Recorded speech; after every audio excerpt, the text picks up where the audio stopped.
Roasted বানাচ্ছি দেখুন, এই যে চিংড়ি মাছ। তো মূলত এরকম চিংড়ি মাছ আমাদের বাংলাদেশে পাওয়া যায় না। তো এটি বাংলাদেশে প্রায় চিকেন ফ্রাই আর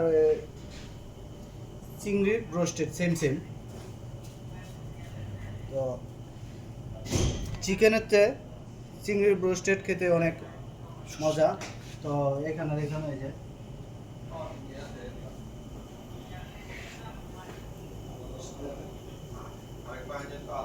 তো কেউ চাইলে বাংলাদেশে এরকম বানাইতে পারবেন। অবশ্য কমেন্ট বক্সে কমেন্ট করলে আমি কিভাবে এই চিংড়ি ব্রোস্টেড বানানো যায় আমি বলে দিতে পারবো। তো সবাই কমেন্ট করবেন কেউ যদি এই চিংড়ি মাছের ব্রোস্টেড বানাইতে চান। তারপর আর কেউ যদি এই চিংড়ি মাছের ব্রোস্টেড খেতে চান তো আমাদের রেস্টুরেন্টে এসে পড়বেন, দাম্মাম আল খোবার শ্যামলিয়া।